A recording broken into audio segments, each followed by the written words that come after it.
Buenas tardes a todos. Buenas tardes a todos. Para los que no me conocen, yo soy Guillermo Misraji, presidente de Profesores Republicanos, y les doy la bienvenida formal a todos los seguidores de este ciclo, que ya son algunos de ustedes caras conocidas de las últimas reuniones. Veo gente de todos los rincones de la Argentina y algunos del exterior. Así que hoy tenemos un encuentro binacional, si se quiere.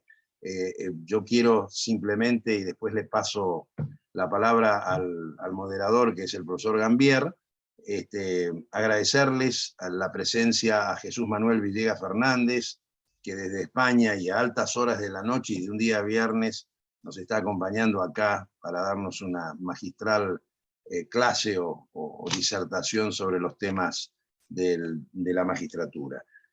Por supuesto, a nuestro miembro de número y miembro del Consejo Directivo, Alejandro Fargosi, también, la presencia de él, el esfuerzo de estar con nosotros, y felicitarlo una vez más a Horacio Bermúdez, como presidente de la Comisión de Derecho Constitucional, por haber organizado estos encuentros juntamente con Gerardo Vega y los demás integrantes. Así que con estas pocas palabras le voy a pasar el sabó, como se dice, al profesor Gambier, para que lleve adelante toda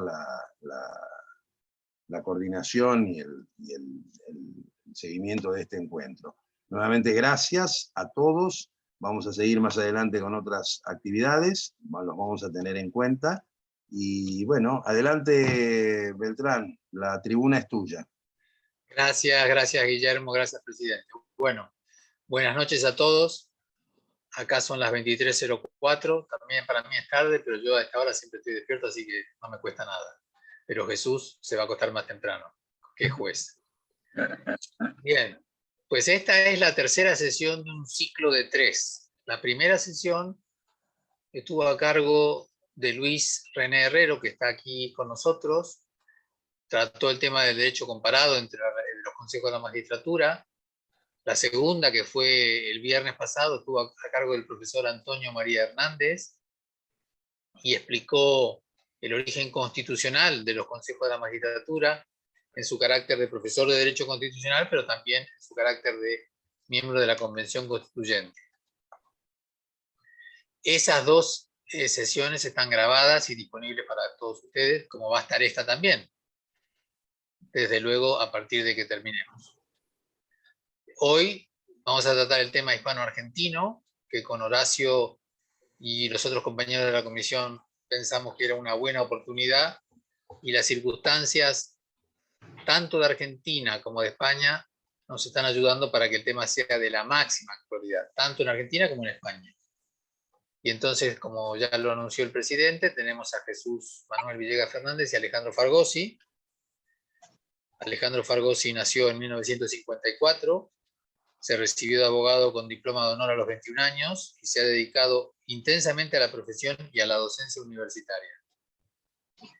Es especializado en asesoramiento empresario, transitó por todos los modos profesionales posibles, estudios medianos, enormes, chicos, siendo además director de legales de Telefónica Argentina en el inicio de esta empresa en Argentina. También fue auditor externo de SADAI, director de bancos, pero también tuvo momentos en los que fue un abogado desocupado y no le importa decirlo. En lo académico, tras su servicio militar, ¿dónde se desarrolló tu servicio militar? ¿En Granaderos? No lo digo por la altura. Una vez traté de subirme a un caballo de Granaderos y le pegué con la frente al estribo, por lo cual no fue en Granaderos, fue al lado de Granaderos casualmente. Entre otros lugares, varios, en la Escuela Superior de Guerra. Bien. Tras su servicio militar se inició en el derecho administrativo, pero, por suerte, pronto pasó al derecho comercial y fue profesor de la UBA por concurso de Derecho Civil. Sus últimos 10 años de docencia los dedicó a fundar y dirigir el posgrado en Derecho de las Comunicaciones de la UBA, novedosa materia que dictó en la mayoría de las universidades privadas de Buenos Aires y en las que presidió organizaciones académicas del sector. Fue prosecretario general de los primeros consejos directivos del entonces naciente Colegio Público de Abogados de la Capital Federal, junto al recordado profesor Alberto Espota. Volvió a la vida institucional, él dice vida política, pero yo creo que es institucional, en 2010-2014, cuando un grupo de abogados de diversa extracción lo propusieron como consejero de la magistratura, logrando el voto del 60% de la elección. En 2018 se volvió a presentar para el colegio enfrentando a los candidatos del oficialismo, del Gobierno Nacional y del Colegio de Abogados, pero no ganó. Es autor de numerosos trabajos desde 1978 y en los últimos 10 años se ha centrado en notas y entrevistas periodísticas sobre temas de organización de justicia, apalancando en las redes sociales donde tiene una gran actividad. ¿Cuántos seguidores tenés, Alejandro? 200.000, digamos. O sea que cada vez que decís algo hay 200.000 personas que te leen, escuchan o ven. Mira, bueno. lo que no ponen es un mango, pero bueno. Estoy viendo cómo lo monetizo. Y no es fácil, ¿eh? Desde 1997 es socio fundador del estudio Ollanarti y Fargosi. Y bueno, con la profesión, de eso vivimos todos. Sí. Muy bien, Alejandro, tienes la palabra. Bueno, gracias. Gracias a todos los que están escuchando, especialmente gracias a Beltrán, que lo ha organizado, y a Jesús, que está poniendo el lomo desde el otro lado del Atlántico. Bueno, Beltrán también, pero Beltrán tiene una carga implícita en su ciudadanía local. De ese breve resumen de éxitos y fracasos que le di a Beltrán para que me presentara, es tradicional que lo haga uno eso, quizá ustedes puedan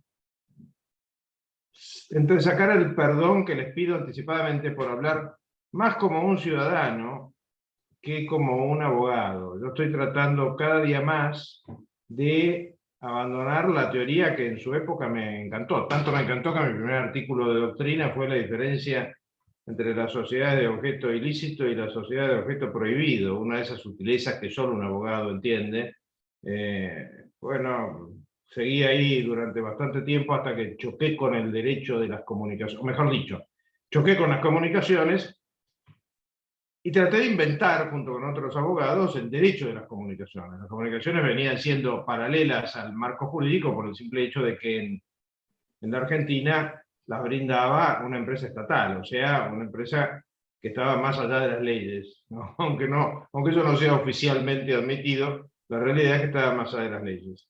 Tema que me sirvió mucho para lo que terminó ocurriendo algunos años después, que fue el Consejo de la Magistratura, un lugar donde llegué prácticamente de casualidad, y vi cómo funcionaba, increíblemente, vi cómo funcionaba el sistema judicial desde adentro. Yo había sido abogado toda mi vida, pero abogado demostrador, o sea, abogado de los que iba, traía, llevaba escritos y litigaba como cualquier hijo vecino, y ni siquiera me imaginé varias de las cosas que han ido sucediendo en la Argentina en un periodo de empeoramiento, en lo que, no sé el amigo Vico si a esto le llamaría el Corsi o el Ricorsi, creo que es el Ricorsi de la historia, porque estoy convencido que hemos retrocedido en los últimos 30 años, digamos.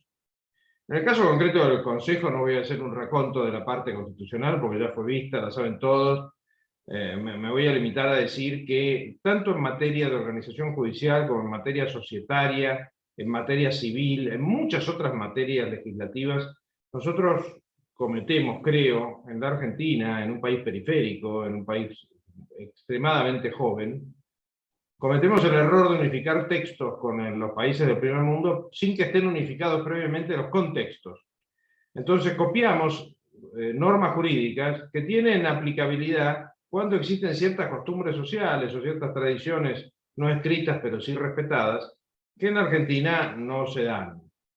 Yo no tengo la memoria suficiente para evaluar cómo fue el sistema de designación y remoción judicial previo al Consejo de la Magistratura, porque la verdad es que no le prestaba mucha atención. Sí puedo, obviamente, ir a los libros y de ahí se deduce que muchas designaciones, digamos que algunas designaciones eran bastante malas y que las remociones eran bastante pocas.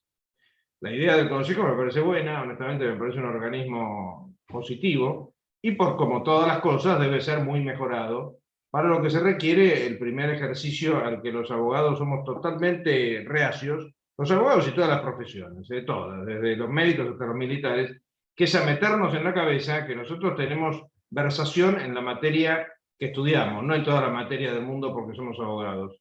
Y eso tiene que ver con organización y métodos. Uno de los dramas que tiene el Consejo de la Magistratura es que imaginen lo que es un grupo de, quieren 20, formación inicial del Consejo, quieren 13, formación actual, quieren los 20, 17, los que lleguen a ser a raíz de las reformas que estamos en este momento discutiendo, los que quieran. Imaginen ese grupo de abogados debatiendo sobre temas de alquileres o de compra de muebles. Lo que terminó pasando, voy a dar ejemplos concretísimos, lo que ha terminado pasando es que se han alquilado edificios enteros, se ha renovado el alquiler de edificios enteros y nunca se han llegado a usar porque se demoró la compra de los muebles. Estos son hechos concretos y hemos dilapidado la plata de la gente, nuestra plata y sobre todo la plata de la gente. Además de tener un sistema que está viejo por donde se lo mire, porque el tiempo lo cuenta en años, en una vida que se cuenta en minutos. Cosa que es bastante injusta, porque los abogados sí nos cuentan el tiempo en minutos. Pues llegamos a las 9:31 del día siguiente al vencimiento del plazo, en ese plazo de gracia, las 2 primeras horas, y el escrito es rechazado. Eso no se le aplica a los jueces, menos a la Corte. Pero dejando de lado esa igualdad inexistente, aunque esté proclamada, de jueces y abogados, lo concreto es que el meollo de la cuestión en materia de Consejo de la Magistratura es designar jueces y remover jueces. ¿Por qué digo designar jueces y remover jueces? Casi todos los que estamos acá somos personas grandes, algunos más grandes que otros, desgraciadamente estoy entre el grupo de más grandes, y sabemos que ni siquiera la intimidad de un noviazgo asegura la elección de un cónyuge. Vieron que cónyuge es la única profesión que le llama cónyuge al marido o a la mujer somos nosotros. Y son horribles, pero bueno, los cónyuges, hasta con los cónyuges nos equivocamos. La designación de jueces, evidentemente, está sometida al mismo riesgo, con el agravante de que uno nombra una persona que es la que más poder tiene en la tierra, porque puede hacer absolutamente de todo con nosotros. Incluso en algunos países puede mandarnos a morir. No es el caso de España, no es el caso de la Argentina, pero todo lo demás lo puede hacer. Y encima lo puede hacer de por vida, cosa que me parece bien que sean cargos vitalicios, pero solo funciona este sistema si es tan fluido como la designación, que no lo es. Está muy trabada en la Argentina, esto va sobre todo para Jesús, el comentario. Hay unas 300 vacantes en un grupo que podemos redondear en 1000, un 30% de vacantes porque no se ponen de acuerdo en el Consejo a quién designar o a quién proponer al presidente. Pero esto que no es fluido en la designación es todavía menos fluido en lo que podríamos simplificadamente decir el despido, la baja de un juez, la remoción, como se le llama técnicamente. ¿Por qué? Lo que pretendió hacer el Consejo ya lo sabemos, o la Constitución, perdón, ya lo sabemos, que fuese un organismo equilibrado. Y equilibrado no va a ser nunca. ¿Por qué no va a ser nunca? Porque cuando nosotros agregamos el factor jueces, que debe estar en el Consejo, es inevitable que esté, está bien que esté, en una hipótesis utópica, estaríamos con abogados, los que quieran, 5, prefieren 3, el número que elijan, jueces, 5, 3, algo equilibrado, no como ahora que está desequilibrado y por eso fue invalidada la ley vigente, y además los políticos. Y los políticos son un problema, porque hay que entender cómo piensa un político. Los políticos tienen las mismas, no las mismas, tienen tantas deformaciones profesionales como los abogados, los médicos, los ingenieros, todas las profesiones, y la política es una profesión, tienen deformaciones profesionales. Pero el mero hecho de de tener que meter jueces en un Consejo de la Magistratura ya produce un fenómeno que desgraciadamente en la Argentina es muy fuerte en todos los ámbitos de nuestra vida, que es la solidaridad, el espíritu de cuerpo o, en nuestro caso, la complicidad con los malos. Yo estoy absolutamente convencido de que la mayoría de los jueces son buenos, o por lo menos no son malos, y sin embargo, mi experiencia de los 4 años que pasé en el Consejo me demostró que su solidaridad con los malos, lo de los buenos con los malos, es precisamente la que impide que sean puestos en caja mediante llamado de atención, multas o remoción, que es la sanción más grave. Esto aclaremos, porque si no pareciera que somos todos santos menos los jueces. Esto es exactamente lo mismo que lo que pasa en materia de abogados. Las normas éticas de la abogacía, que existen durísimas en Inglaterra o en Francia, un poco menos duras en Italia o en España, duras todavía menos en Estados Unidos, acá virtualmente no se aplican. O sea, el sistema de ética profesional en la Argentina está totalmente quebrado, junto con otras ramas de la ética, pero claro, de últimas uno tiene al juez para que ponga orden, pero cuando el juez es el que no pone orden en el funcionamiento del sistema, se desbarranca. Fíjense hasta qué punto esto es grave, que una de las perlas de mi colección de fracasos en el Consejo de la Magistratura fue que se aprobara, sencillamente que se adoptara, el Código de Ética Judicial, o el de Bangalore, que es de las Naciones Unidas y fue votado por la Argentina, o el Código de Justicia Iberoamericano, el Código de Ética Judicial, de Ética Judicial Iberoamericano, cosa que no pude lograr. Después mi querido colega Daniel Ostropolsky, el otro representante de la abogacía, hizo exactamente lo mismo, prácticamente no, hizo lo mismo, al año siguiente tampoco lo trataron, y seguimos al día de hoy con muy pocas normas de ética judicial. No es que no las haya, pero a nivel federal y nacional son muy limitadas. Y encima, la poca que hay no se las aplica. Conclusión, el panorama es malo.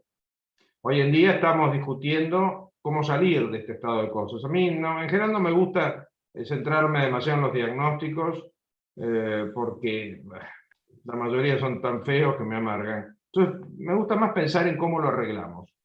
Primera premisa: el que sueñe con sacar a la política del Consejo está cayendo en una utopía, está pretendiendo algo que Aristóteles le diría: mira, la ley del Consejo es una decisión política y la política es el arte de lo posible, no de lo imposible.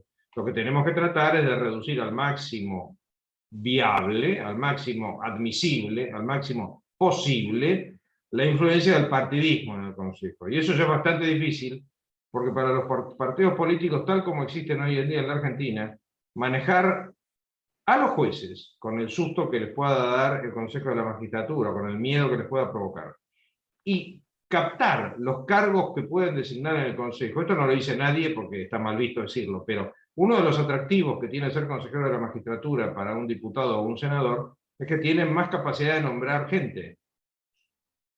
Y no voy a seguir diciendo más detalles porque me da vergüenza la presencia de Jesús en esto. Pero digamos, tienen la capacidad de nombrar gente. Eso, aunque les parezca mentira, es muy importante porque son cargos muy bien pagos los de la batería de asesores que tiene cada consejero. Es bastante difícil sacar a la política. Tan difícil es que ni siquiera se puede lograr, ni siquiera admitimos, porque lo he discutido 3 millones de veces con diputados y senadores, que sean, en lugar de ser diputados y senadores los que integran el Consejo, sean representantes de diputados y senadores. Porque eso, ¿qué ganaríamos? Ganaríamos mucha más agilidad, o sea, no estaríamos pendientes de cuándo hay sesión en el Congreso, etc. Pero bueno, la realidad indica que no vamos a poder prescindir, va a haber que ver de qué forma reducimos la injerencia del partidismo, y una de las formas es que los jueces hagan las cosas que deben hacer, o sea, ser independientes, y los abogados también. Repito, y los abogados también. Por eso incluí en mi currículum la derrota del 2018. Para mí es un motivo, una de las grandes alegrías de mi vida fue haber sido votado por el 60% de los abogados en el 2010. Pero uno de los grandes orgullos de mi vida es haber perdido en el 2018. ¿Y por qué perdí? Perdí porque me enfrenté a la maquinaria en ese momento de Juntos por el Cambio, que era el partido gobernante, y a la maquinaria del pseudo partido político que domina el Colegio Público de Abogados de la capital.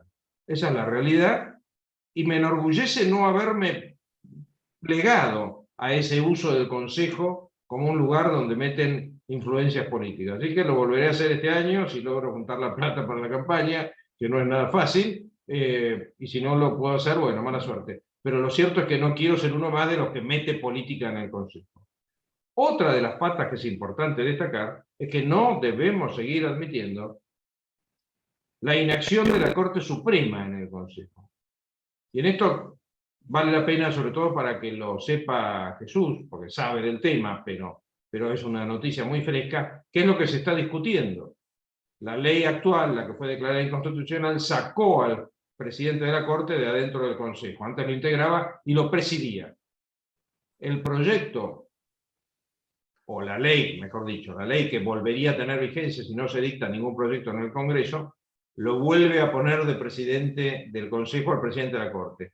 Y hay una diputada, Graciela Camaño, cuyo voto es muy importante por cómo está dado el conteo de votos en la Cámara de Diputados, que le parece bien que el presidente de la Corte o que un miembro de la Corte esté en el Consejo, pero no le parece bien que lo presida. Lo cual es otra utopía, porque uno no puede poner en paridad de situación a un juez de la Corte, que es uno de 5, una de las 5 personas más poderosas de la Argentina, con un lote de personas donde hay de todo, como en el tango Cambalache, que no sé si Jesús lo conocerá, pero si no lo conoce se lo mando después, fuera de cámara, digamos, porque es una maravilla, es un resumen maravilloso del mundo moderno, aunque desgraciadamente tiene 90 años, o sea, hace 90 años como mínimo que venía pasando. Lo cierto es que la forma que se me ocurrió, cavilando sobre qué salir, nadie me la preguntó, aclaremos, porque si hay una cosa que los políticos no hacen es preguntarle a los demás, pero la forma que se me ocurrió es copiar algo que hemos visto los que hacemos derecho empresario hasta el cansancio. Dividir entre el presidente de la sociedad y el CEO o presidente del directorio. Que el presidente de la Corte preside el Consejo de la Magistratura sin votos, salvo caso de empate, con posibilidad de asistir cuando quiera o cuando no asistir y no se cuente esa ausencia como una ausencia a los efectos del cómputo de los votos. Esto es bastante importante en el Consejo. Y que además el Consejo tenga un presidente del plenario, lo que vendría a ser el parangón del CEO, del Chief Executive Officer, en el Consejo. ¿Para qué? Para dejar contenta la inquietud de Graciela Camaño y conseguir su voto negativo al proyecto del kirchnerismo, que ha bajado, Jesús, ha bajado de senadores a diputados, y es un proyecto decididamente malo. A esto hay que agregarle una crítica muy dura que le hago a la Corte, es que la Corte no puede seguir midiendo los tiempos como si viviésemos en 1930. Insisto en el tema de los tiempos. La Corte, para invalidar la ley del Consejo actual, estuvo 15 años. Eso es incomprensible, así como es incomprensible que ciertos temas ultracalientes de la vida institucional, política y económica de un país esperen 5, 6 o 10 años para ser resueltos. Y ahora voy a redondear con algo que me parece medular, porque me lo ordena Beltrán, y yo le tengo miedo a Beltrán, porque lo conozco hace muchos años y le temo, ¿no? Haces bien. Y hago bien, exactamente. Y es, ni los abogados, pero olvidémonos por un momento de los abogados, ni los jueces, sobre todo los jueces, pueden prescindir de una educación legal continua. Es imprescindible que los jueces sean preparados para ser jueces en una academia o escuela judicial, no solamente para rendir el examen, para la preparación, para la competencia en el esfuerzo para ser propuestos al presidente en esa terna que deben mandar al Senado, sino también que continúen los estudios y se mantengan actualizados. ¿Por qué? Porque como todas las profesiones, insisto en esa característica inevitablemente psicológica, como todas las profesiones, se tienden a encerrar sobre sí mismos, y siendo personas que tienen que jugar sobre la realidad, dejan de vivirla, dejan de conocerla. Es imprescindible que los jueces tengan lo que Pérez Reverte llamó el otro día, me pareció genial la frase, la humildad de leer. En este caso no de leer lo que se les da la gana, sino de leer los relatos de la realidad que le deben dar un cuerpo de profesores renovado, etcétera, etcétera, en lo que en la Argentina se conoce como escuela judicial, pero no es suficiente. Dicho lo cual, Beltrán, mi miedo a vos hace que me calle. Gracias, Alejandro. Bueno, para presentar a Jesús Manuel Villegas Fernández, o Jesús Villegas, como sabemos hoy, debo decir primero que lo conocí gracias a la intervención, a la sugerencia de Elisa de la Nuez, que es la conductora de una fundación que tiene algunos parecidos con Profesores Republicanos y algunas diferencias, con una fundación que se llama Fundación Hay Derecho, que está vigilante del respeto al Estado de Derecho, no solamente con declaraciones, sino con doctrina, un blog incluso con acciones judiciales y recursos administrativos, como hace poquito acaban de presentar en un concurso que tuvo que ver con la Agencia de Protección de Datos Española. Jesús nació en 1969, es más joven que todos nosotros, ingresó a la carrera judicial por oposición en 1999, tiene plaza actualmente en Madrid.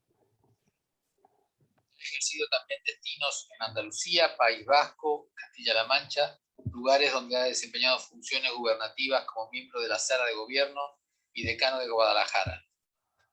En este último partido judicial fue condecorado en 2015 por la Guardia Civil.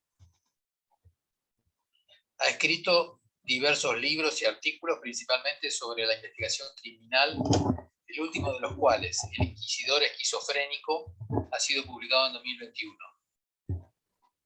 Miembro de la Red Judicial Europea, ha intervenido en misiones internacionales en Bulgaria, Argelia, Rumania y otros países, además de intercambios judiciales en Italia, Bélgica, Francia y Reino Unido, lo que le ha permitido profundizar sus conocimientos de derecho comparado en materia de instrucción penal.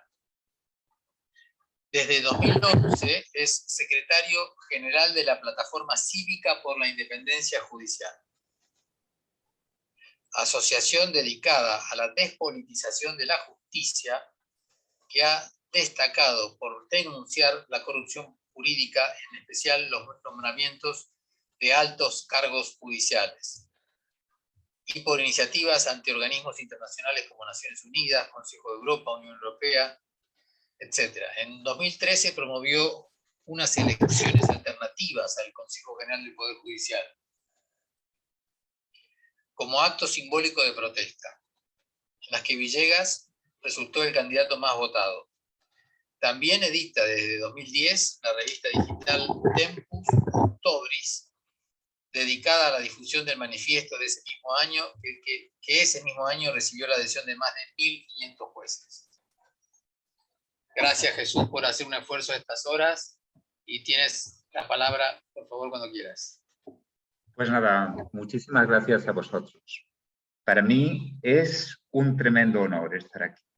Le doy en particular las gracias a don Guillermo, a don Beltrán, a don Gerardo por la gran cantidad de material que me ha proporcionado para preparar esta intervención, y yo me siento un poco abrumado estando ante alguien de la talla intelectual como don Alejandro, así que hago mi contribución con la máxima humildad. Yo voy a hablar poco porque creo que es más interesante someternos a las preguntas del público. Y para mí es una situación un poco, diría que embarazosa, un poco complicada, porque tengo que hablar de mi país y no tengo que hablar de todo bien. Tengo que decir cosas que son muy duras y no querría que se interpretara como una falta de patriotismo o de desafecto a mi nación, pero como ya sabemos, amigo de Platón, pero más amigo de la verdad. Hay que decir las cosas aunque duelan. Por otro lado, yo soy juez, lo cual me coloca en una situación compleja porque en España, y yo me imagino que en todos los países, las peculiaridades de nuestra función pues hacen que tengamos limitaciones a la hora de expresarnos en público, como no puede ser de otra forma. Pero a mayor abundamiento, a mayor intri, además soy juez de instrucción, que es una figura que ustedes ya no tienen. Decían antes pues, que si el juez era una de las personas más poderosas en un país, el juez de instrucción ya sabe lo que decía Napoleón, que era la persona más importante en Francia, incluso por encima del emperador. Nosotros, pues los jueces de instrucción, tenemos una historia que nos remontan a la mismísima Inquisición, por lo cual para muchos somos criaturas siniestras y hasta peligrosas. Con todas esas limitaciones y con toda la humildad, pues miren, haré una pincelada muy breve de la situación que hay en España, que yo creo que es bastante paralela a la de Argentina. Nosotros también tenemos un Consejo de la Magistratura, que se llama Consejo General del Poder Judicial, cuyos vocales son lo que ustedes denominan consejeros.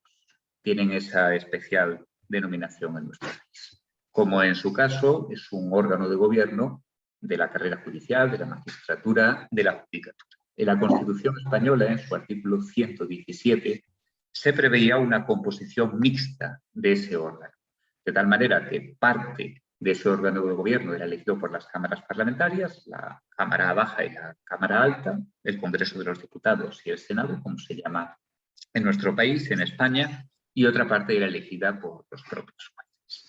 Y así fue hasta el año 1985, cuando se cambió la ley, de tal manera que la totalidad de los miembros de ese consejo, de ese órgano de gobierno, fueron elegidos por las cámaras parlamentarias.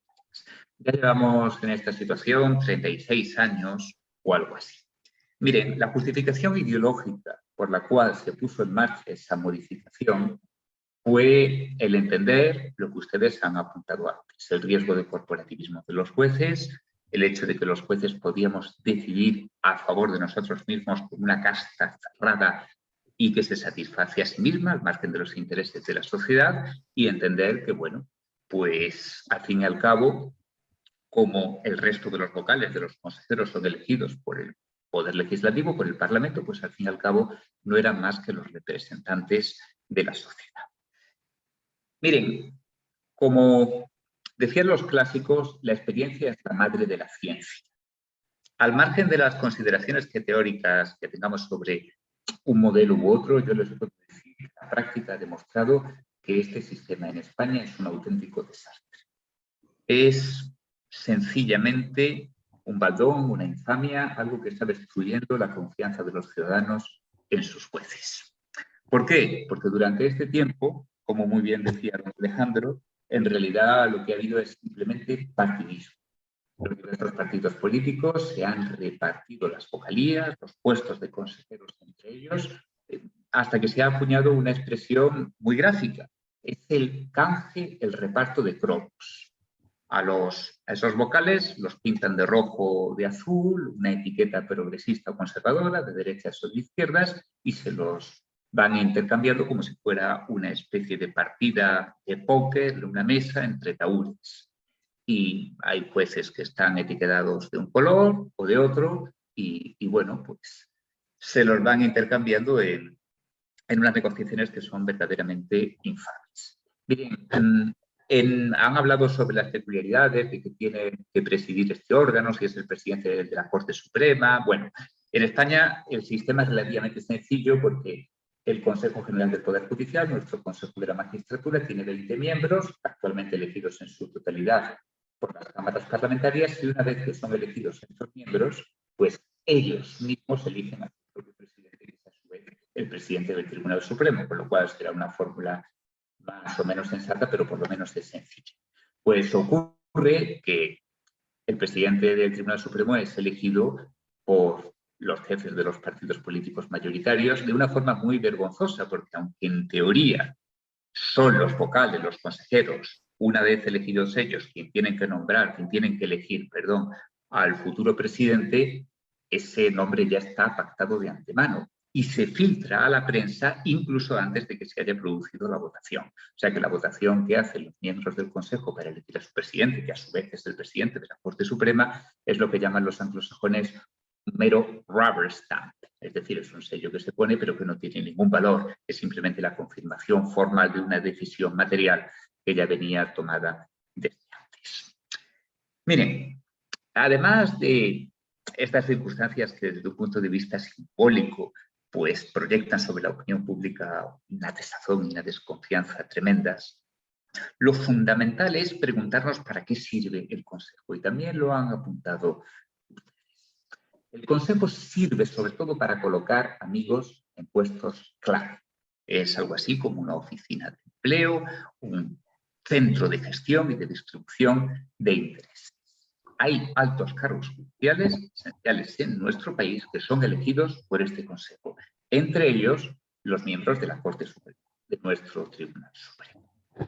Este Consejo se encarga de nombrar puestos esenciales y este Consejo, a su vez, ha sido elegido por los políticos. Miren, en el ámbito de la investigación criminal reviste una importancia esencial. Les decía, yo soy juez instructor y en España los jueces instructores tienen las facultades de la investigación del delito. Si yo estoy investigando a un político por una supuesta corrupción, ese político, recuerden, ha contribuido a la elección de nuestro Consejo de la Magistratura. Y ese Consejo de la Magistratura, a mí en cualquier momento, me puede suspender de empleo y sueldo.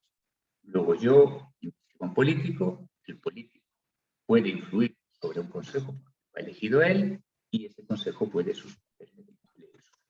Es un círculo perfectamente cerrado para conseguir la impunidad de la clase política y lo que es lo peor, incluso de aquellos políticos que son corruptos o están involucrados en actividades ilícitas o hasta delictivas. Pero fíjense, esto no es lo peor. No es lo peor que haya un consejo que pueda suspendernos empleo de sueldo, del que dependa nuestra responsabilidad disciplinaria, un consejo que pueda inspeccionar los tribunales, un consejo que elija los altos cargos de la judicatura. Lo peor es que se transmite a la judicatura española, a los jueces de a pie, a los jueces normales, la idea de que para progresar, para promoverse en la carrera judicial, necesitas tener contactos políticos. Necesitas ser amigo de alguien, necesitas tener afinidad ideológica, política y a veces hasta simplemente partidista. Se trata de contar con contactos. Y claro, eso está desmoralizando la carrera porque se produce el mensaje, se transmite el mensaje de que los más imparciales, los más independientes, son los que se quedan en sus juzgados aplastados por una enorme cantidad de trabajo, mientras que aquellos que saben hacerle la pelota, que saben revolotear por las esferas del poder, que saben buscarse un padrino, esos son los que pueden triunfar.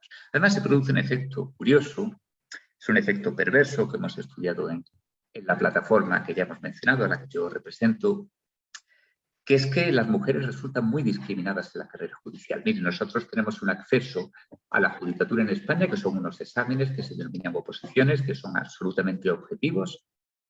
Entra el juez y el que aprueba el examen y el que no. Es una simplificación porque también hay otras vías de acceso, pero esta es la más común. Y en España en la actualidad el 70% de los jueces de nuevo acceso son mujeres. Sin embargo, a medida que vamos ascendiendo en el escalafón judicial, cuando vamos trepando por estos escalones de la jerarquía de la magistratura, van siendo hombres. Pues ¿por qué? Evidentemente no se elige por el mérito y la capacidad, sino por los contactos. Y si no te has dedicado a hacer pasillos, de canje de cromos, pues no terminas prosperando. Este estado de cosas ahora mismo se encuentra muy agravado con una expresión que he leído en su jurisprudencia, porque nos encontramos ahora mismo en un caos institucional. ¿Qué sucede? Los partidos políticos no se ponen de acuerdo para elegir al Consejo General del Poder Judicial. Son incapaces de pactar los nombres de esos vocales, de esos consejeros que tanto poder, que tanta influencia tiene. Y llevamos ya con un Consejo en situaciones de interinidad, de prórroga de sus funciones, varios años. Sencillamente porque los partidos políticos no logran ponerse de acuerdo. Fíjense que según la Constitución española se requiere para nombrar a los miembros de nuestro Consejo una mayoría reforzada, una mayoría agravada, de 3/5 de ambas cámaras. Es muy difícil si no hay un entendimiento político, con lo cual estamos en una situación de interinidad. Y lo que han hecho los partidos políticos es sacar una ley, una normativa en virtud de la cual el Consejo, estando en funciones, no puede designar, no puede efectuar designaciones de altos cargos. Con lo cual el Consejo ahora mismo está mutilado. Estamos en una situación de absoluta parálisis. ¿Qué ocurre en nuestro país? Algo que yo creo que es análogo a lo que sucede también en Argentina. Existen mecanismos de integración supranacional. En España tenemos la Unión Europea, que es quizás una de las experiencias más avanzadas de integración entre diversos países, y tenemos una supraestructura jurídica que tiene muchísima influencia en nuestra legislación. Nosotros ya no somos una nación plenamente soberana, sino que dependemos de los tribunales y de los organismos de la Unión Europea. Y la Unión Europea, en experiencia reciente, y el caso de Polonia es un buen ejemplo, ha puesto de manifiesto que el sistema que hay en España es insostenible, que no se garantiza que los tribunales tengan la mínima imparcialidad para que el ciudadano se sienta a gusto, confíe con esos jueces. Pues ¿por qué? Por lo que les explicaba antes. Porque estamos de facto controlados por la política. Y la situación es especialmente grave ahora porque con arreglo a la jurisprudencia europea más reciente, corremos el riesgo de que las resoluciones dictadas por nuestros tribunales puedan ser declaradas nulas, ya que han sido elegidas por un órgano que no tiene garantías de imparcialidad. ¿Les parece esto algo abstracto? En España estamos viviendo una situación, imagino que ya saben, muy complicada con las tensiones independentistas y separatistas en algunas partes de nuestro territorio, señaladamente en Cataluña.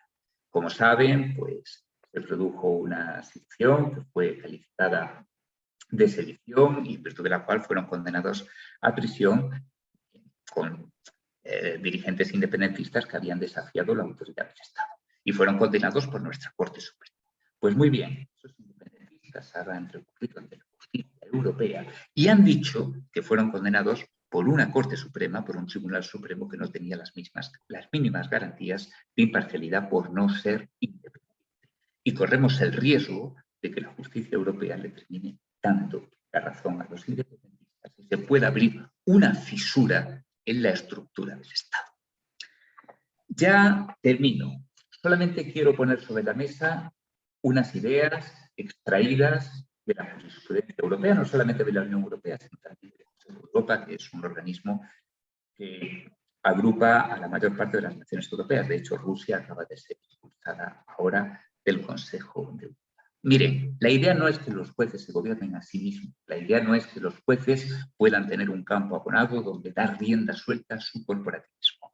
La idea es que los jueces tienen que ser independientes, porque es la única forma de garantizar la tutela judicial efectiva. No es un privilegio de los jueces, es un derecho de los ciudadanos, es un derecho humano. Porque si yo mañana, en vez de ser juez, soy justiciable, soy un litigante en cualquier pleito, y me encuentro con que un determinado juez no va a resolver aplicando la ley, sino conforme a los padrinos y a las instrucciones que les hayan dado los grupos de interés que lo han colocado ahí, yo no tengo ninguna garantía de que vaya a dictar una resolución justa.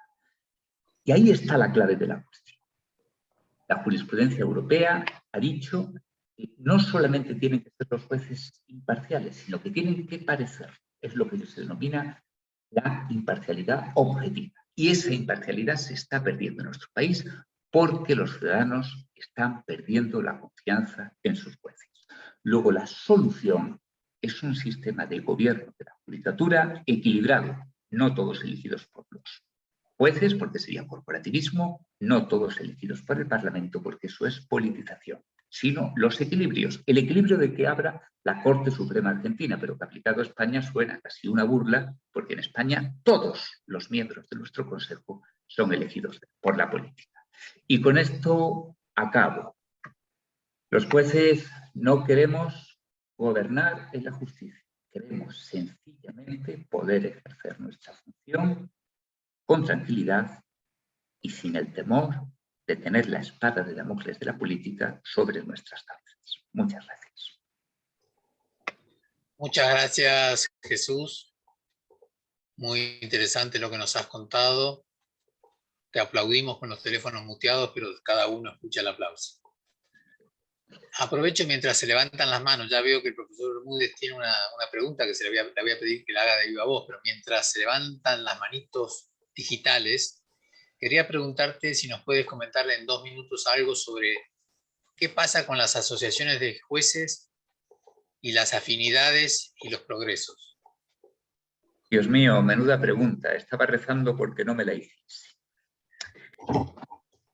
Bien, vamos a ver. Yo he dicho que en el Consejo de la Magistratura Español se colocan a personas, a jueces, tiene una composición compleja porque algunos son jueces, otros son abogados, juristas de reconocido prestigio, pero en lo que nos interesa, se colocan a jueces en función de afinidades ideológicas.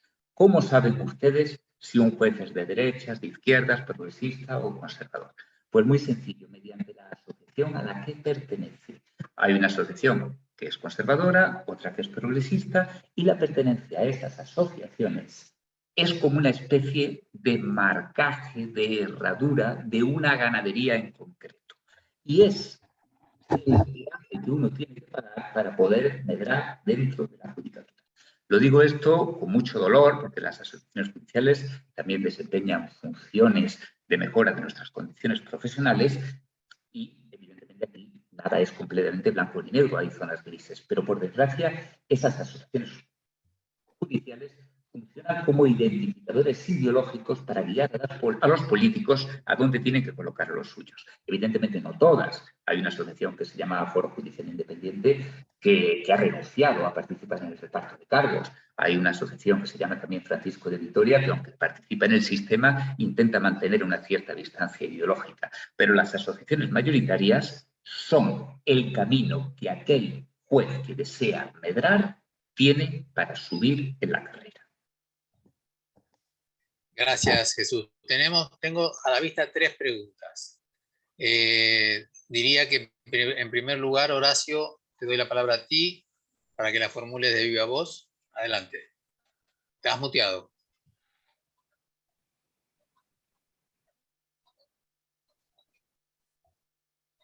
No se te escucha nada. Nada, pero nada, en silencio.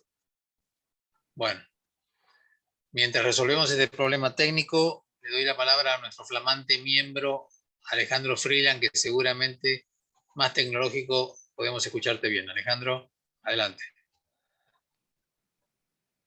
Desmuteate, Alejandro. Muchas gracias, sí, ya lo hice. Muchas gracias. Muchas gracias a todos. ¿Se me escucha? Sí, perfecto. Gracias a los disertantes por su charla, que me deja un poco más convencido e intranquilo de lo que siempre estoy, ¿no? Con estas cosas del Consejo. Yo soy de la opinión bastante dramática de que el Consejo de la Magistratura fue una pésima idea. Pésima idea. O por lo menos, no sé si la idea, en los resultados ha sido realmente catastrófico. Tanto como el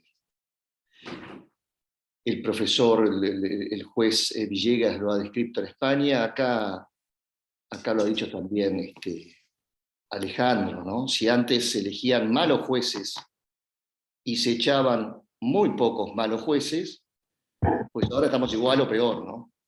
Se eligen pésimos jueces y se echa a ningún juez, y se acepta la renuncia sin más de jueces que están en el límite de o muy superado el límite de lo tolerable, ¿no? Francamente indignos. Entonces la pregunta que yo me haría, más que pensar o que yo les haría, ¿no? Que yo les haría a los dos, ¿no? Antes que pensar, y quizá también al profesor Herrero, ¿no? Que ha sido el primer orador en este ciclo, y que yo no escuché, porque todavía no intervenía en esto y todavía no me vi lamento decirlo, todavía no vi el YouTube con su charla, pero más que pensar en arreglar este desastre, que yo creo que no se puede arreglar, conseguir ese equilibrio que la Constitución intentó en el 114 de la Constitución argentina, hasta ahora se ha mostrado imposible, y yo creo que por más empeño que pongamos no lo vamos a conseguir. La Corte efectivamente, Villegas, Argentina, lo viene reclamando, diciendo, sugiriendo y demás, pero es una visión difícilmente alcanzable en la Argentina con la política como la tenemos y a la gente como la tenemos, ¿no? Entonces yo digo, más bien pensar en alternativas, ¿no? ¿Cuáles son las alternativas? Evidentemente jueces designados y echados por jueces, como era antes, no, en realidad Poder Ejecutivo y jueces no ha funcionado como hubiéramos querido, pero de hecho lo tuvimos más de 100 años, ¿no? Esto que tenemos desde el 94 tampoco ha funcionado, digamos, los sin ambages, funciona realmente muy mal y no hay expectativas realmente que funcione mejor alguna vez. ¿Qué hacemos, no? ¿Cuáles serían las alternativas? Y si en España, por ejemplo, está pensando en alternativas. Yo no sé qué harán en Alemania, qué harán en Suecia, qué harán en la misma Unión Europea. Yo recuerdo haber estudiado que los jueces son propuestos por los Estados miembros, ¿no? Por el Estado miembro, cada uno propone Estado miembro. Pero, sí, ya termino. O sea, ¿cuál sería la alternativa? digamos, si se discute alguna alternativa y cuáles ustedes prevén o postulan o se imaginan como una alternativa mejor a este desastre tal ha sido calificado por ambos, ¿no? Muchas gracias. Alejandro. Mira, yo no, curiosamente, bueno, no sé si desastre, el sistema es muy mejorable, pero yo me imaginaba, perdón Jesús que voy a usar nombres que por ahí a vos te son ajenos, pero yo me imaginaba a un juez elegido por un amigo de Soria, el actual ministro de Justicia, y propuesto por Cristina Kirchner, que es la presidenta de hecho del país, y aprobado por los senadores del kirchnerismo. Nada puede ser peor que eso, nada. Pero nada puede ser peor que eso. Y de hecho, uno de los epítomes de la perversión judicial, como fue Ollarvide, que lamento que esté muerto, pero eso no lo convierte en bueno, fue precisamente el resultado de aquel sistema. Ollarvide, te comento, Jesús, a estos efectos, era un juez pésimo contra el que metí 7 pedidos de juicio político y las 7 veces fue rechazado el pedido de juicio político, bueno, protegía el kirchnerismo.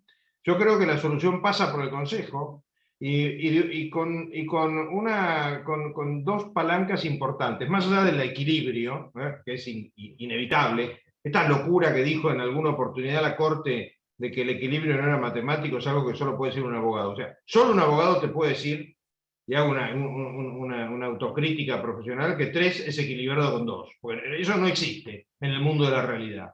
Es usar una de las interpretaciones de equilibrio que no es la aplicable a este caso. Yo creo que además del equilibrio matemático, lo que tenemos que tener, y esto es muy loco lo que voy a decir, es aplicarle el código de Bangalore, que desafío a cualquiera que lo lea, es muy bueno, aplicarle el código de Bangalore también a los miembros del Consejo de la Magistratura. Porque si hay algo que es disparatado, y esto no se me había ocurrido cuando estaba en el Consejo, pero de buena fe no se me había ocurrido, se me ocurrió, para serles exactos, hoy a la mañana, mientras venía reflexionando sobre esta reunión.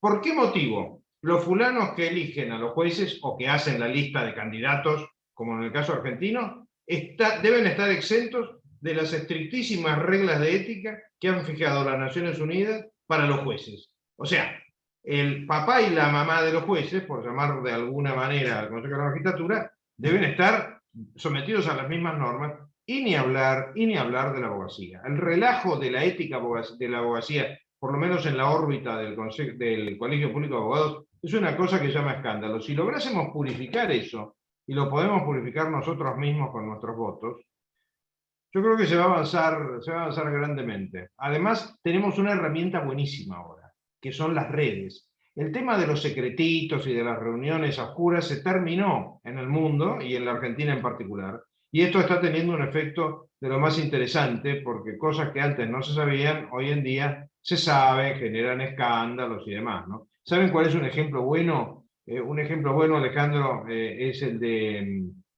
¿cómo se llama? El fiscal Campagnoli. El fiscal Campagnoli, Jesús, es un fiscal muy duro, muy estricto, que estuvo a punto de ser echado por el gobierno kirchnerista hace unos años, todavía gobernaba Cristina Kirchner, y no fue echado básicamente por la presión social. Dicen que también intervino el Papa con un llamado telefónico, puede ser, no lo niego, pero nuestra presión como ciudadanos hoy en día está potenciada por las redes. Yo voto por la supervivencia del Consejo y nunca jamás por la designación por países, porque fíjate, Alejandro, que eso que suena como muy técnico, los jueces elegidos por los países miembros, es la peor de las runflas políticas, porque los países lo terminan decidiendo el presidente y nombra a su amiguete, como el caso de Zaffaroni en la Corte de Derechos Humanos de Sudamérica, que el impresentable de Zaffaroni es un juez, y digo impresentable porque su teoría es una teoría que apunta a la disolución del derecho que él mismo hace, que es el derecho penal. Perdón, que me fui de largo. Bien, Jesús, tú tienes la palabra. Sí, bueno, la verdad es que ha sido tan brillante la intervención de don Alejandro que poco tengo que decir. Efectivamente, la aplicación de las reglas de ética, no solamente a los jueces, sino a los gobernantes de los jueces, es una idea excelente. En segundo lugar, la transparencia, que también la ha puesto sobre la mesa. Pero miren, yo querría hacer una pequeña apuesta patriótica, por decirlo así. No hablo solamente de España, sino de Argentina, de los países continentales, mediterráneos, los que tenemos nuestras raíces en el derecho. ¿Qué ocurre en los países anglosajones? ¿Qué ocurre en Estados Unidos? ¿Qué pasa en el Reino Unido? ¿Qué pasa en los países escandinavos? Algo que ya habíamos hablado con don Gerardo fuera de micrófono. Mire, lo que ocurre es que allí no hay independencia judicial, sencillamente el gobierno elige directamente a los jueces, los coloca, los remueve, y ellos están muy orgullosos de ese sistema, pero el resultado es que es un sistema que, aunque en teoría es una maravilla, en la práctica está completamente politizado. Necesitamos un órgano que ponga a salvo la separación de poderes. Y en el ámbito de la Unión Europea se dan soluciones técnicas. Un equilibrio, como dicen ustedes, allá. Una composición mixta, como decimos nosotros aquí, que garantice los pesos y los contrapesos. Algo tan sencillo como que haya una distribución numérica equilibrada. Y por último, en España, yo no conozco a fondo, bueno, conozco muy poco el sistema argentino. En España es fundamental que la promoción de altos cargos sea basada en el mérito y la capacidad, en requisitos objetivables, contrastables, analizables mediante un observador imparcial. Ahora mismo, por desgracia, en España, el que se promociona medra, el que asciende es porque tiene contactos. Y eso habría que acabar de una manera radical, porque está pervirtiendo la mentalidad de nuestros jueces. Gracias, gracias. Gabriela, ¿tu pregunta sigue vigente? Gabriela Gómez Dagnino. ¿Sí? Sí. Adelante, desmuteate. Hola, buenas noches. Yo me colegía de las palabras del doctor Villegas con este tema de, creo que era el caso de los etarras, porque falló el audio de los etarras liberados a raíz de la intervención del Tribunal Europeo, que estimó habían sido justiciados por un tribunal incompetente, ¿no? Y mi pregunta, conocedora de la vía continental, es si esta instancia comunitaria puede representar una oportunidad para la justicia española, una oportunidad de mejorar la calidad que la política local deteriora. ¿Me explico? Sí, perfectamente, señora. ¿Respondo? Sí, adelante. Bien, vamos a ver. Yo no me estaba refiriendo al caso del terrorismo de ETA. Estaba refiriéndome al caso de los movimientos separatistas que hemos tenido en Cataluña, que es algo que todavía está sub iudice ante la Unión Europea. Y el temor que manifestaba era que los tribunales europeos le dieran la razón a los condenados por sedición por haberlo hecho, porque esa condena había sido hecha por un tribunal que no tenía las garantías de imparcialidad. Ese era el temor. Lo que usted dice, señora, lleva toda la razón del mundo. Por desgracia, el sistema español está tan cerrado sobre sí mismo que no podemos nosotros solos salir. Necesitamos ayuda externa. Nadie muerde la mano que le alimenta. Evidentemente, los jueces que colaboran con los políticos no van a rebelarse y los políticos no van a soltar el poder de buen grado. Luego nosotros estamos llamando a las puertas de Europa porque es la única manera de romper los barrotes de la jaula donde está aprisionada la justicia española. Bien, gracias, porque entonces la respuesta es como, fue más, tiene más, es más favorable todavía de lo que yo suponía, porque lo que escuché es que había una alternativa en esta vida comunitaria de la que los argentinos carecemos, ¿no? De repente me di cuenta que ustedes tienen una instancia supranacional que nosotros técnicamente tenemos en algunos aspectos, pero que no tiene, no representa la oportunidad que representa en lo concreto para ustedes. Así que muchas gracias, doctor. A usted, señora. Guillermo Luis Cristiani, adelante. Sí, ¿qué tal? Muchas gracias. Bueno, yo lo que quería decir fundamentalmente a Alejandro Fargosi respecto a nuestro régimen específicamente, más allá del Consejo de la Magistratura, y comparto plenamente que la participación política, por más que uno pretenda obviarla, como la designación de los jueces siempre es un acto de poder y los que están más cercanos al poder siempre son los políticos, sea desde el Congreso o desde el Poder Ejecutivo. Las limitaciones que se ven en otros países pasan más que nada por el tema de la ética y de la designación que permite las tachas que no pueden ser suplidas de ninguna manera. La experiencia está dada en intentos de elección de jueces de la Corte Suprema en Estados Unidos, que por haber tenido algún problema moral en el pasado no pudieron acceder, y en eso toda la sociedad está conteste que debe ser así. En la Argentina, justamente respecto de un juez que nombró el doctor Fargosi, que llegó a la Corte Suprema, tenía tantas tachas que parecería absurdo, más allá de que uno pueda estar en contra o compartir, aquellos que compartan la doctrina del doctor Zaffaroni, cosas que no comparto y que creo que no comparte la mayoría de los juristas locales, pero sí el ejercicio del derecho, un poco por lo que decía el doctor Fargosi, aplicados esos criterios. Pregunta, Guillermo. Discúlpame. ¿Cuál es tu pregunta?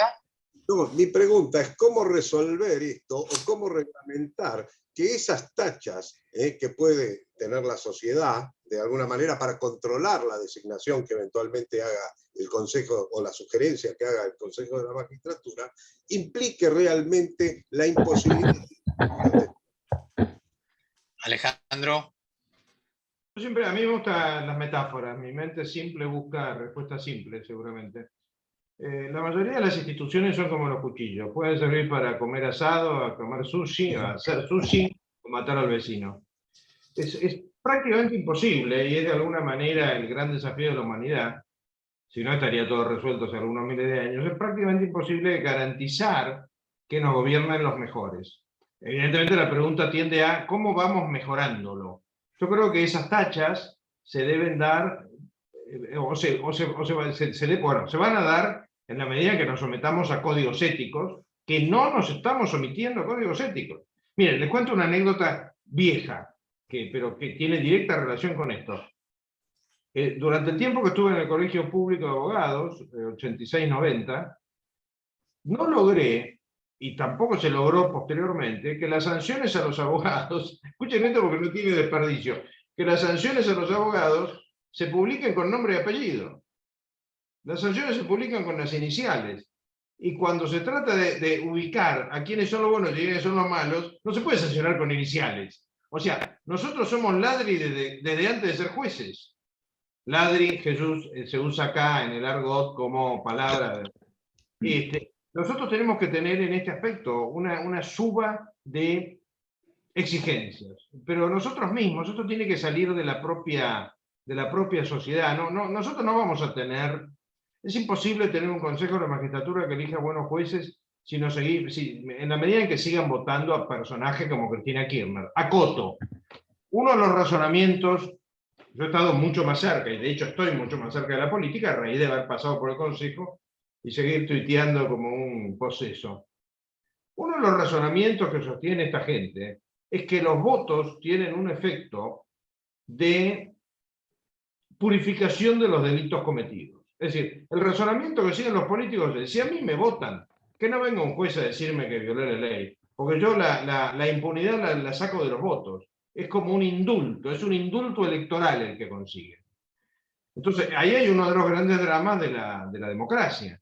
Pero tenemos que seguir peleándola y peleándola. Fíjense que estos temas, este evento que estamos teniendo en este momento, ni siquiera se hablaba de esto en la década del 90. Yo me acuerdo que era un tipo adulto en la década del 90. Y nadie hablaba de cómo designaban a los jueces. Repito, yo me imagino lo que habrá sido Ramón Hernández, el secretario de Menem, un hombre de triste memoria, sugiriéndole un Gomía. Gomía, Jesús, de acá va a salir medio argentino. Gomía es la forma argot de decir amigo, ¿no?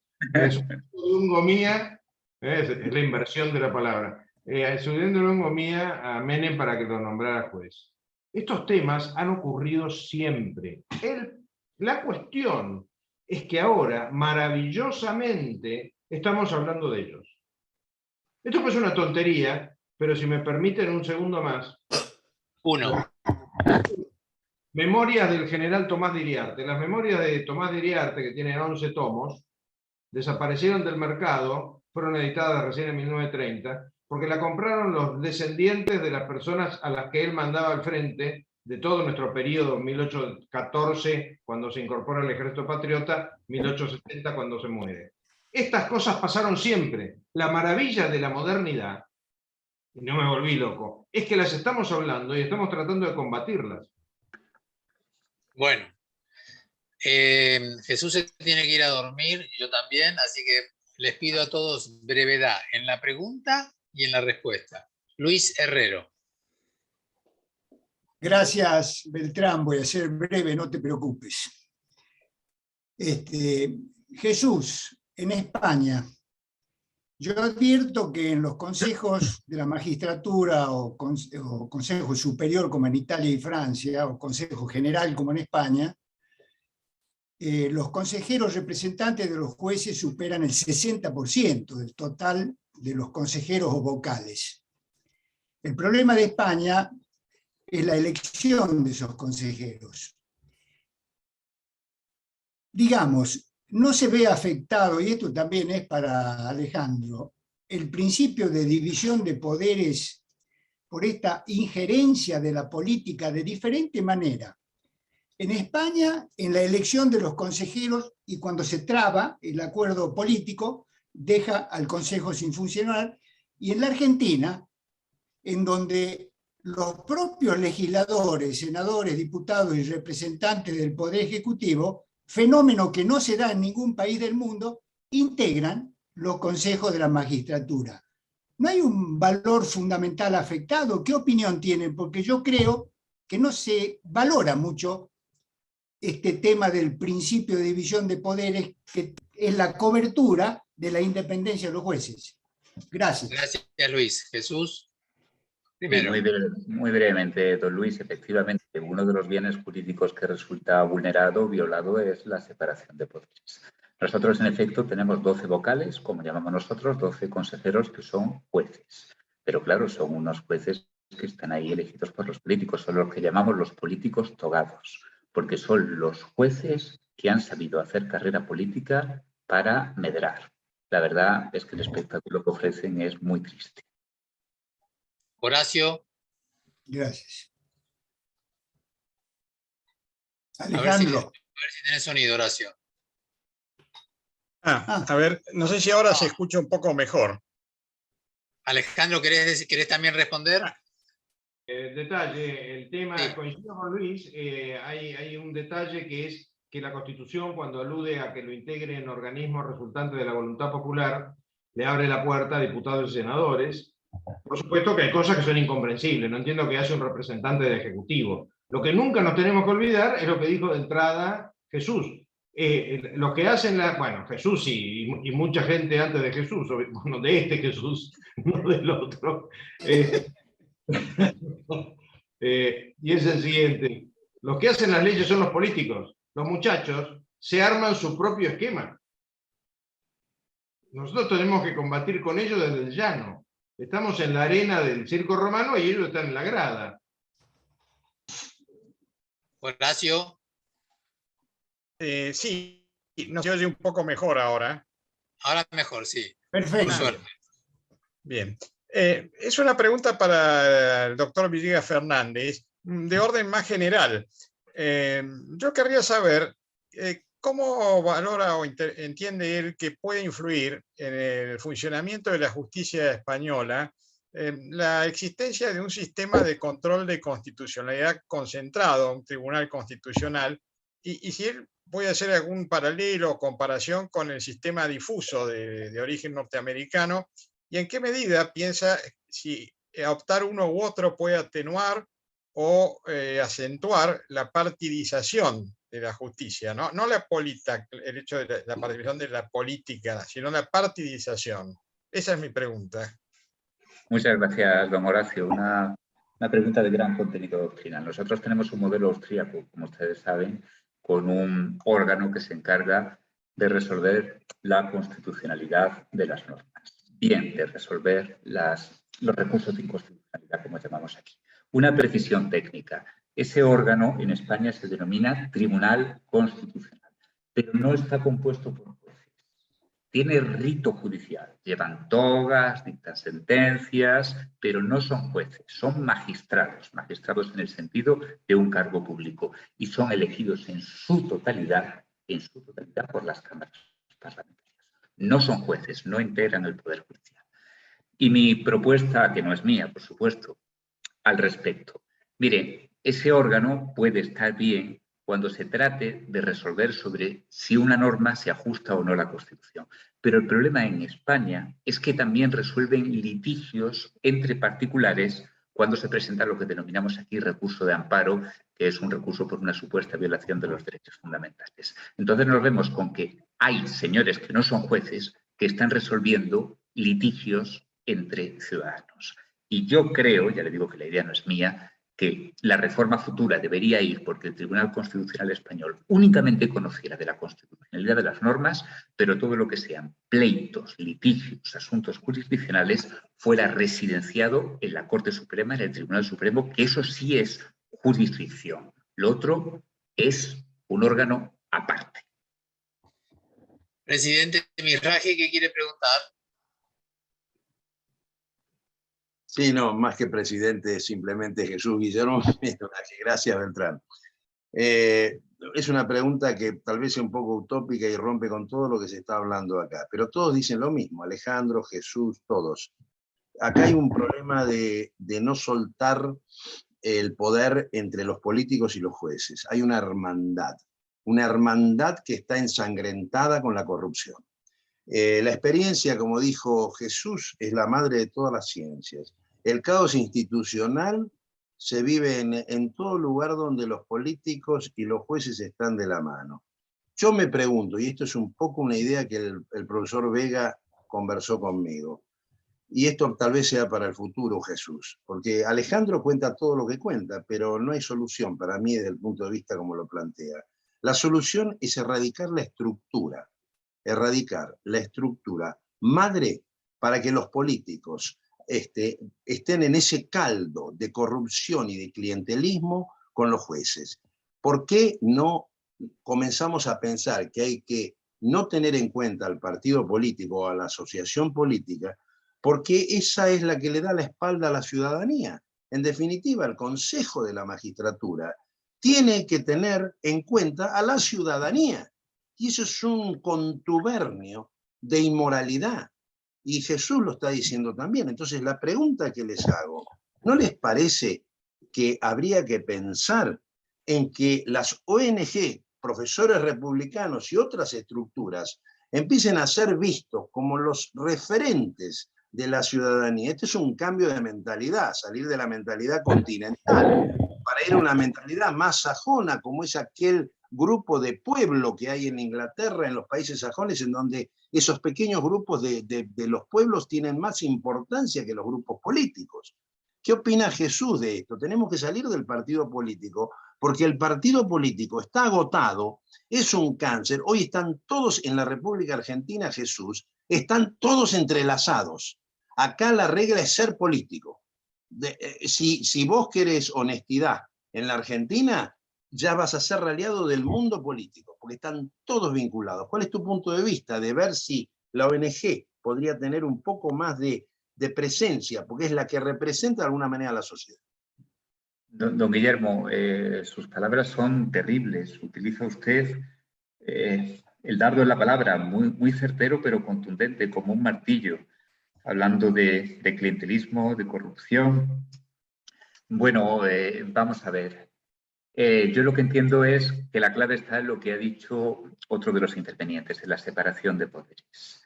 Evidentemente las ONGs, la voluntad popular, la sociedad civil, término este de origen anglosajón también, pues desempeña un papel fundamental. Pero sin embargo, utilizando la terminología también de su Corte Suprema, lo fundamental es el diseño institucional. Y el diseño institucional tiene que garantizar mecanismos legales en virtud de los cuales se acceda a los cargos por mérito y capacidad y se asegure el equilibrio numérico en los órganos del gobierno del Poder Judicial. No confiemos tanto en la voluntad de las personas, en la bondad de los hombres, como en la justeza, en el buen diseño de las instituciones. Yo, mire, don Guillermo, se lo digo con la mano en el corazón y admirando su valentía y brillantez intelectual. Todos somos hombres, todos somos seres humanos. Las ONGs hoy día pues, representan quizás un reservorio de decencia y de honestidad, pero si el poder se les diera a ellas, como hombres, como seres humanos que somos, caerían en los mismos vicios. Lo importante es un gobierno de las leyes y no un gobierno de los hombres. Obvio, obvio. Muchas gracias, Jesús. Una preguntita corta de Susana Cohen Arasi, una de las dos, o las dos, pero cortitas. Sí, sí, es corto. Y un poco siguiendo con la idea de Jesús, que estoy de acuerdo en lo del diseño. Se lo pregunto a Alejandro Fargosi también por extensión a Jesús. ¿No existe la posibilidad, o si ya está y no se cumple, de normas y procedimientos que regulan que esa ética de la cual se está reclamando que funcione en la justicia, el caso que dio Alejandro de tardar 15 años la Corte Suprema en emitir un fallo? Es decir, no existen normas, procedimientos, protocolos que hayan sido diseñados cuando se hizo el Consejo de la Magistratura, que sean normas constitucionales obligados a cumplir hacia arriba con la Corte y hacia abajo con los jueces, y si la estructura es el Consejo de la Magistratura o si, no sé, el Poder Legislativo, si esto existe y no se usa, o habría que crearlo hablando de esto del diseño institucional, porque sí, yo creo que tienen que ser las estructuras institucionales las que funcionen. Esa es la pregunta, y el tema de los juicios por jurados, ¿qué opinan? Eso. Gracias. Con respecto a la primera pregunta, existir existen en la medida en que no existen las lagunas jurídicas. O sea, volvamos a nuestros primeros años de abogados o de estudiantes de abogacía. No existen las lagunas jurídicas. Si la Argentina votó, por ejemplo, el Código de Ética de Bangalore, tanto la Corte como el Consejo de la Magistratura debieron aplicarlo, y pueden aplicarlo por una simple resolución interna, que es lo que yo proponía. No lo hacen porque no se les da la gana, porque así como la vez pasada, esta elección que tuvo lugar el martes fue solo para mujeres porque interpretaron que había que dar el cupo femenino, y de repente se crea una incapacidad que es totalmente inconstitucional, pues ser hombre se convirtió en un impedente para ser consejero. Esto lo podría hacer perfectamente el Consejo y lo puede hacer la Corte. Lo que nos falta es, no estamos siendo atrevidos para cambiar las estructuras. Nuestro problema no es tanto de normas como de gente. Nosotros lo que quiere es perdurar, agarrarse un cargo y no hacer enemigos. Es más, si querés te lo redondeo. Mi nueva teoría, porque inventé esta también ayer, esta no fue hoy, fue ayer, es que el próximo gobierno en realidad solamente va a triunfar si no es reelecto. Repito, solamente va a triunfar si no es reelecto, porque son tantos los intereses, y nosotros estamos hablando de uno de los terribles, son tantos los intereses que hay que destrozar en la Argentina que muy difícilmente puede ser reelecto. Pero viejo, en algún momento alguien se tiene que atrever. Como en algún momento alguien se tiene que atrever a cortarla con la negación en los hechos del jurado de enjuiciamiento, del juicio por jurados. Yo tengo una fe ciega en el sentido común de la gente. ¿Por qué? Porque estoy cada vez más convencido que nosotros los abogados hemos caído en la que caen, por ejemplo, los oncólogos, que te matan pero no de cáncer. El exceso en el conocimiento técnico, en el conocimiento teórico, hace que uno vaya perdiendo sentido común y empiece a adquirir un sentido profesional que excluye muchas veces al sentido común. Por ejemplo, qué sé yo, los economistas cuando hablan de rentabilidad negativa, muchachos, no existe el concepto. No se puede ser y no ser al mismo tiempo. Es un principio de la lógica. En nuestra materia, de lo que estamos hablando específicamente, creo mucho en el juicio por jurados, más allá de que también vi cine, y en cine hay una cantidad grande de películas excepcionales que demuestran cómo los jurados se pueden manipular. Desde 12 hombres en pugna, pasando a que el cielo la juzgue. Hay maravillas, sobre todo, anglosajonas, no sobre todo, anglosajonas que nos demuestran esa limitación. Gerardo, ¿tenías una pregunta o te arrepentiste? ¿Te arrepentiste? No. En función de lo que se vino mencionando, me parece que una de las alternativas, y esto es la pregunta concreta, es si no habría que plantear un estricto control al mejor estilo de lo que se hace en la Corte Americana con quienes van a acceder a la Corte, con los miembros que quieren acceder al Consejo de la Magistratura. Porque es una forma, en la Argentina hoy uno lo que aprecia es que hace muchos años que venimos en una degradación de principios, conceptos, degradación moral incluso, y creo que revitalizar la idoneidad cognoscitiva, pero fundamentalmente la moral, podría ser una manera de empezar a temperar, no digo la solución, pero sí empezar a temperar.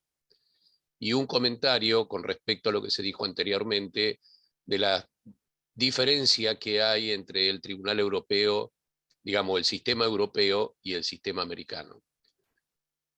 Hace muy poquitos días tuvimos la suerte de que la Comisión Interamericana interviniera y aceptara escuchar el famoso problema que se planteó con la fiscal de Paraná en el caso del gobernador que acaba de ser condenado, y realmente eso abre una instancia que hace muchos años la Argentina no accedía a, que se revea los defectos de las decisiones, de las malas decisiones institucionales.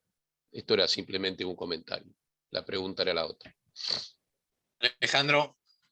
Sí, se podría hacer, pero una vez más caemos en manos de la política. Y te pongo un ejemplo. De alguna manera, si hay que elegir consejeros abogados, no habría que demostrar que uno ha ejercido realmente la abogacía. Ni eso se demuestra. Ni eso se demuestra hoy en día. De hecho, el martes se eligió una consejera que no ejerce la abogacía. Porque Así es. Ser abogado es ejercer la abogacía. Hay un abismo de diferencia entre una cosa y la otra. O sea, nos falta tanto camino por recorrer. Aclaro que eso no fue culpa del kirchnerismo, ¿eh? Eso, la consejera de Juntos por el Cambio no ha ejercido la abogacía, salvo que tengamos un criterio de ejercicio de la abogacía que sea de goma. Pero yo ejercer la abogacía le llamo sello, escrito, apela, expresa agravios. Sin duda que se puede hacer, pero siempre de los mismos. En el fondo, nosotros hemos reemplazado en los últimos 300 años la nobleza tradicional por una nueva nobleza, por una nueva casta, que son los políticos.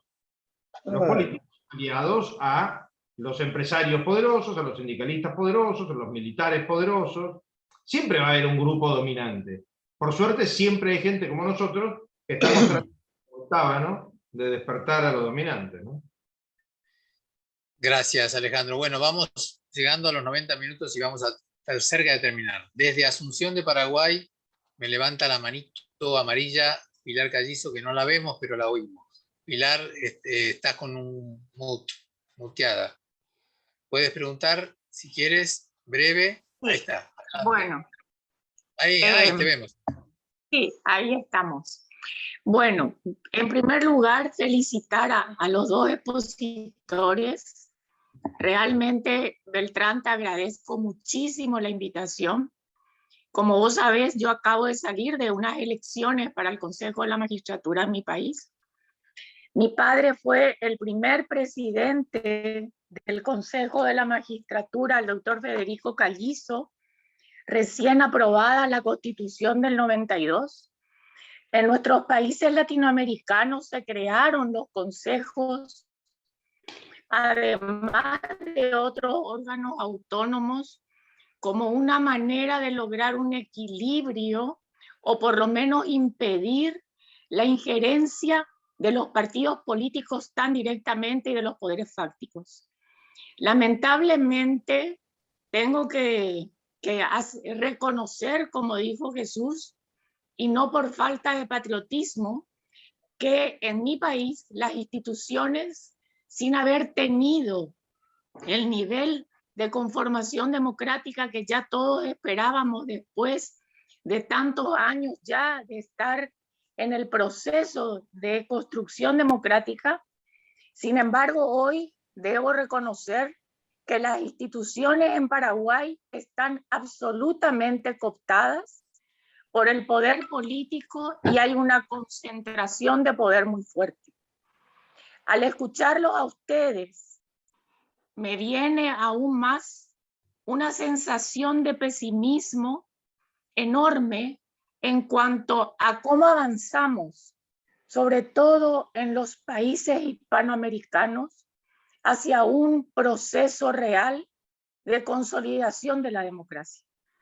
Veo y siento que estamos dando pasos hacia atrás de manera muy acelerada.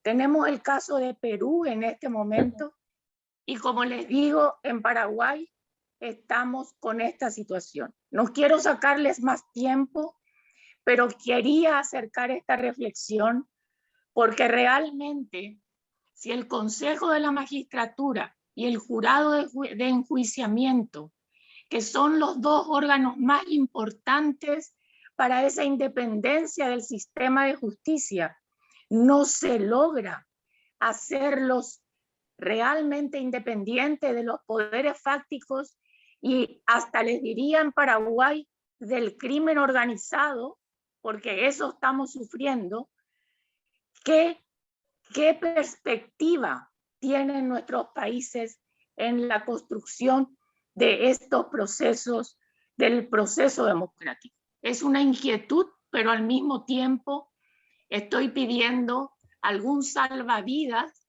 que me den para ver si puedo tener alguna esperanza de que solamente con el diseño institucional o con los perfiles de personas que hoy están accediendo vamos a poder tener algún tipo de cambio. Yo creo que no de esta manera. Muchas gracias, Pilar. Muchas gracias por tu intervención.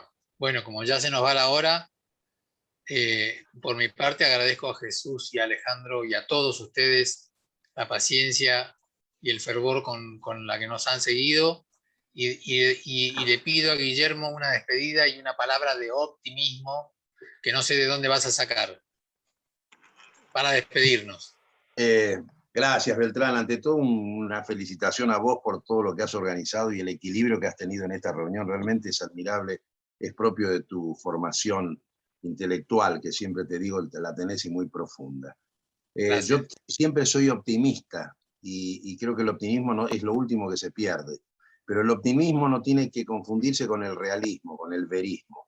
Y para poder solucionar los problemas hay que ver las realidades profundas y las realidades oscuras. Eso es lo que traté de decir. Creo que lo asusté un poco a Jesús, pero no era esa mi intención. Simplemente decirle que es muy difícil cambiar cuando todo es gatopardismo, que cambia para que no cambie nada. Eso es lo que quise decir, y eso es lo que pasa entre políticos y jueces. Respecto de gracias me quiero despedir de todos ustedes, de este ciclo, nuevamente agradecerles la presencia de todos los que han venido a estas 3 charlas y hacer una invitación acá frente a muchos de los miembros de Profesores Republicanos. Yo quiero hacerle la invitación como presidente del Consejo Directivo de Profesores Republicanos a que nos permita Jesús que lo integremos como miembro de Profesores Republicanos, porque Profesores Republicanos no solo tiene profesores de la República Argentina, sino que tiene profesores de otros países, del Uruguay, de Honduras, de España, ahí lo tenemos el amigo Beltrán, y queremos que Jesús nos dé más brillo a lo que todos estos intelectuales que están acá, y yo le pido que nos conteste hoy mismo, así al toque, como decimos acá en el argot, como dice Alejandro Fargosi, que nos conteste al toque si está dispuesto a hacerlo, y no como un juez argentino que téngase presente para su oportunidad. No decir eso, sino decir, bueno, sí o no. ¿Qué le parece, Jesús? Don Guillermo, para mí es un honor y no tengo palabras de agradecimiento. La respuesta es sí. Muchas gracias. Bueno, un aplauso entonces para él y gracias, y lo tenemos ya como miembro de Profesores Republicanos, y gracias a Alejandro Fargosi, gracias Luis Herrero, gracias a todos los que están hoy acá y que nos han seguido en las 3 reuniones.